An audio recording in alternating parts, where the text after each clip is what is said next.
बंद करो, बंद करो, बंद करो, बंद करो, बंद करो।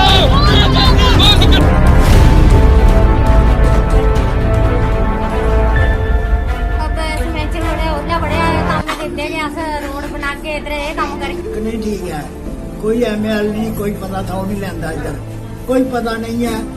सड़कें का बुरा हाल है, लोग आई जाई नहीं सरकार दे कसियां जड़ियां सारियां बगाड़ दियां पूरी नहीं, कख नहीं था।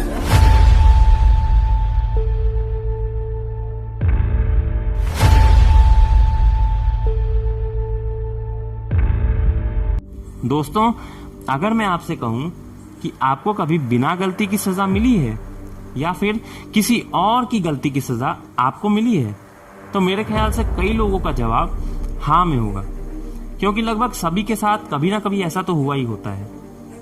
लेकिन सोचिए, अगर मैं ये कहूं कि किसी को सालों से किसी और की गलती की वजह से बिना गलती किए ही सजा मिल रही है और सालों से उसे नजरअंदाज किया जा रहा है, तो आप क्या कहेंगे?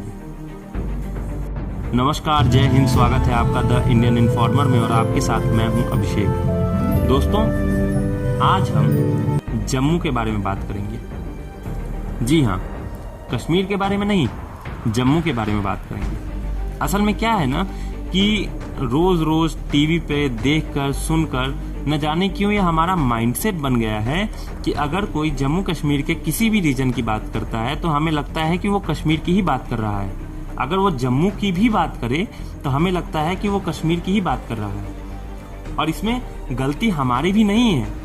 असल में क्या है कि हम लोगों को पहले से ढाला ही इस तरीके से गया है, हमारे सामने चीजों को प्रस्तुत ही इस तरीके से किया गया है कि हमें लगता है कि जम्मू कश्मीर में अगर किसी भी रीजन की बात हो रही हो तो हमें लगता है कि वो कश्मीर की ही बात हो रही होती है। जैसे कि अगर जम्मू कश्मीर के जम्मू रीजन में ही भले या जम्मू कश्मीर के किसी भी रीजन में कोई विकास का कार्य हो रहा हो, कोई नया प्रोजेक्ट लॉन्च हो, तो उसको दिखाया इस तरीके से जाता था कि ये विकास कश्मीर में हो रहा है।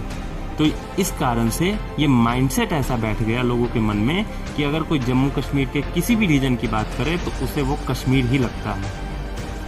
खैर, आज हम इस नए वीडियो में आपको बताने वाले हैं कि कैसे डुग्गर प्रदेश जम्मू को या फिर कहे जम्मू रीजन को उस गलती की सजा मिली जो उसने कभी की ही नहीं थी, और कैसे नेता, मीडिया और हम सब ने भी उन्हें नजरअंदाज किया है।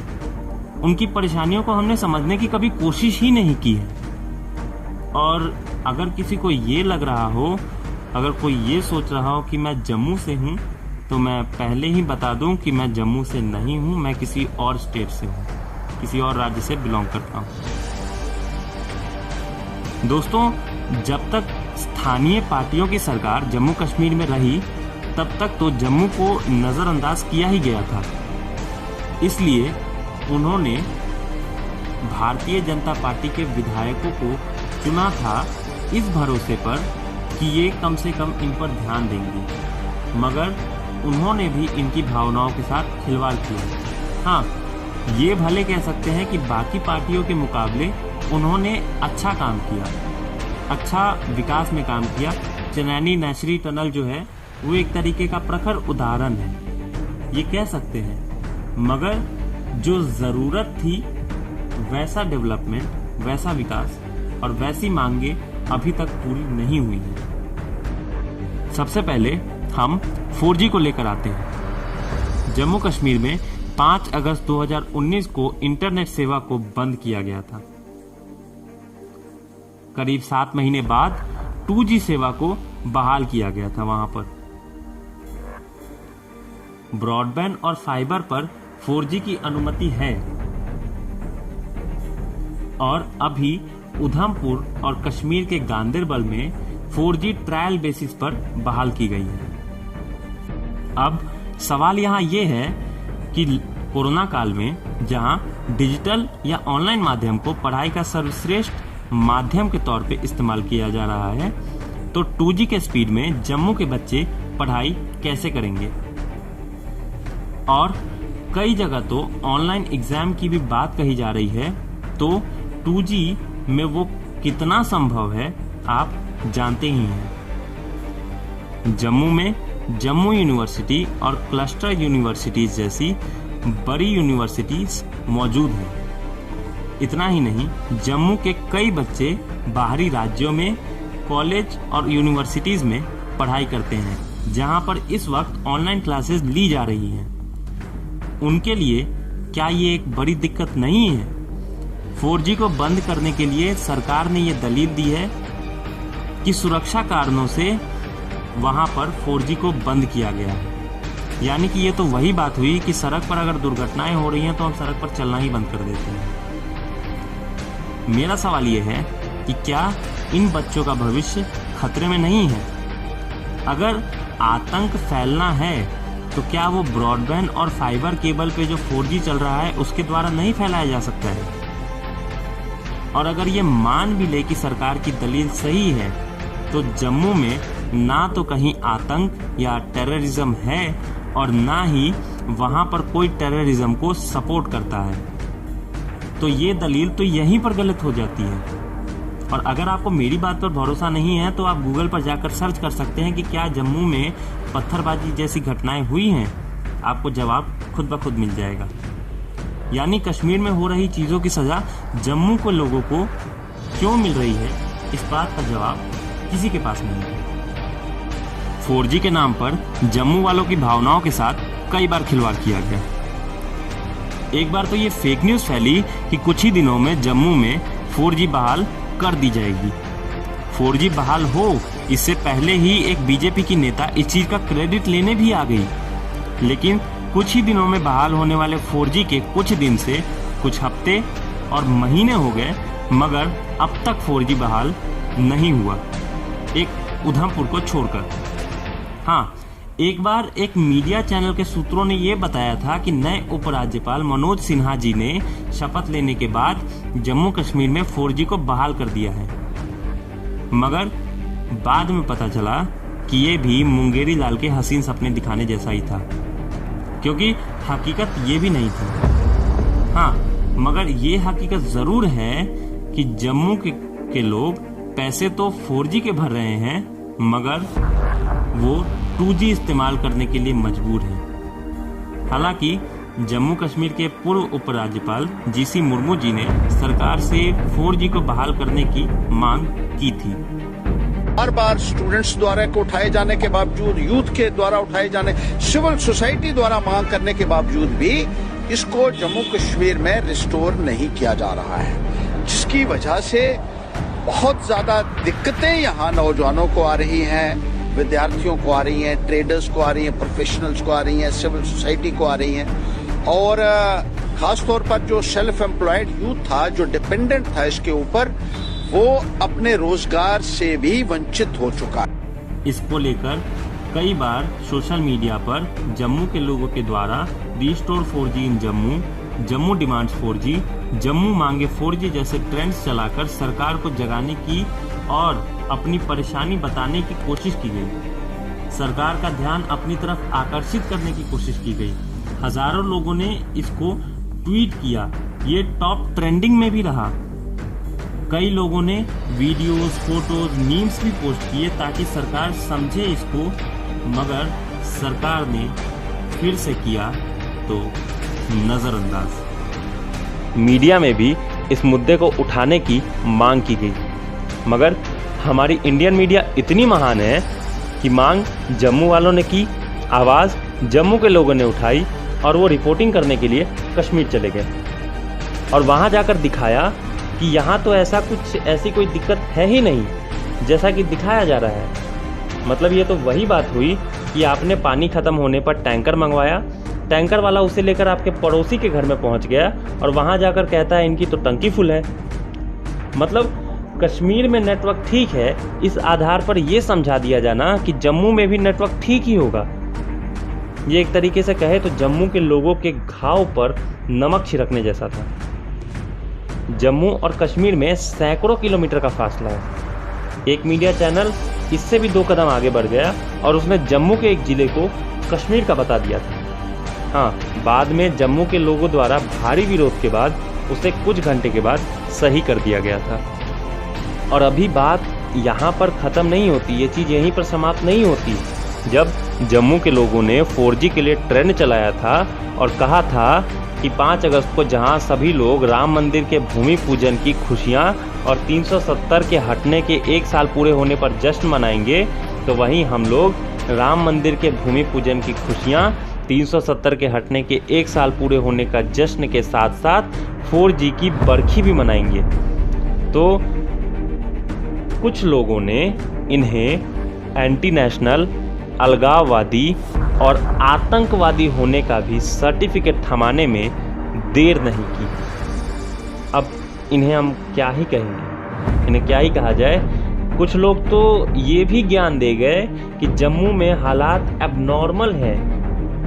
इनके लिए मैं बस इतना ही कह सकता हूँ कि ना तो ये लोग कभी जम्मू गए हैं और ना ही कोई किसी जम्मू वाले या जम्मू वासी से ये मिले हैं या फिर किसी जम्मू वासी को ये जानते हैं, तभी ये लोग ऐसी बातें कर रहे हैं। ये उन लोगों को ऐसा कह रहे हैं जिन्होंने 370 के हटने का पुरजोर समर्थन किया था। जब स्थानीय राजनीतिक पार्टियों ने 5 अगस्त को ब्लैक डे घोषित किया था, तब इन्होंने 5 अगस्त नॉट माई ब्लैक डे नाम से ट्रेंड चलाकर उन दुष्प्रचार करने वालों के मुंह पर करारा तमाचा मारा था, जिन्होंने 5 अगस्त को दिया जलाकर प्रभु श्री राम के आगमन पर खुशियां मनाई थी, जिन्होंने देश को सर्वोपरि रखा है, तिरंगे को सबसे ऊपर रखा है। उनको ये ऐसे कहते हुए जो ये लोग कह रहे हैं, इन्हें शर्म आनी चाहिए। जम्मू के ही एक ट्विटर यूजर ने एक वीडियो पोस्ट करते हुए बताया था कि 370 का हटाना कितना ज़रूरी था। आप खुद ही उस वीडियो को देखिए।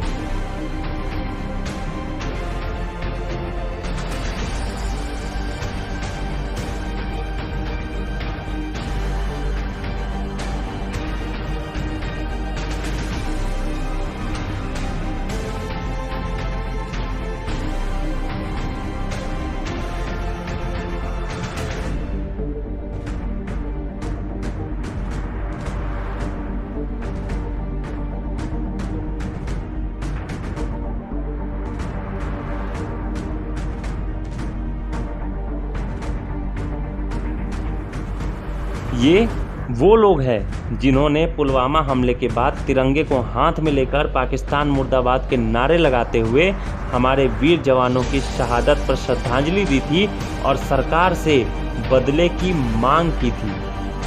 आपको मुझ पर भरोसा अगर नहीं है तो आप खुद ही ये वीडियो देखिए।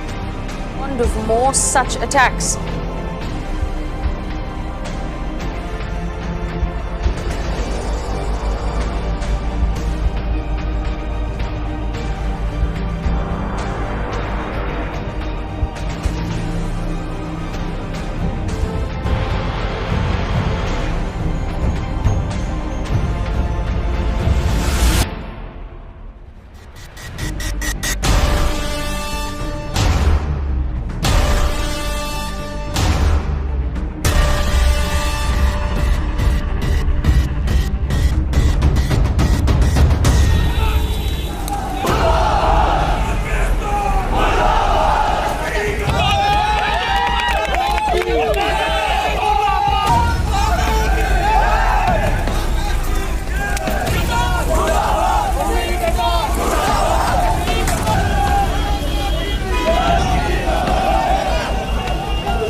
इधर और तब तक बंद कराएंगे, हमारे 30 गेम के टिक्स हो जाएंगे।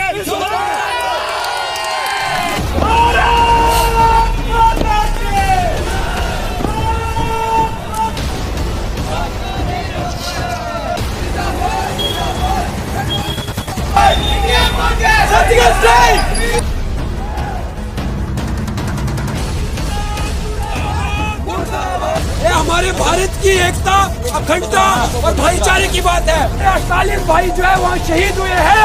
अगर हमारा खून जो है वो आज नहीं खोलेगा तो इसके बाद जो है वो कभी नहीं खोलेगा।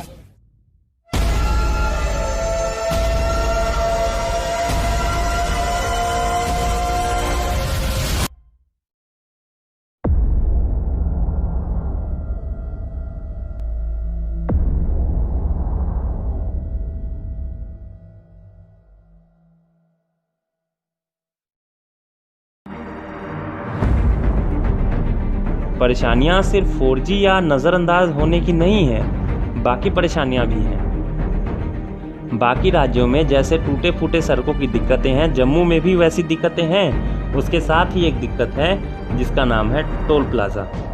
जी हाँ, आपको बता दें कि जम्मू कश्मीर के प्रवेश द्वार लखनपुर में टोल कटवाने के बाद जिला सांबा के सरोर में भी टोल लगा हुआ है। इसके बाद जम्मू के बन टोल प्लाज़ा और उधमपुर के नाचरी में भी टोल प्लाज़ा लगा हुआ है। ऐसे में आपको जम्मू कश्मीर में अगर आना होगा तो कई जिलों से टोल देकर गुजरना होगा। जहाँ की कश्मीर रीजन में सिर्फ एक टोल प्लाज़ा है, वहीं जम्मू रीजन में 4 टोल प्लाज़ाज हैं। आपको ये भी बता दें कि इस टोल प्लाज़ा को शुरू नहीं करने के लिए कई बार प्रदर्शन भी हो चुके हैं। स्थानीय लोगों ने इसका जमकर विरोध भी किया है। बार बार विरोध करने के बावजूद सरकार ने इसकी मांग पर ध्यान नहीं दिया और वही हुआ जो नहीं होना चाहिए था।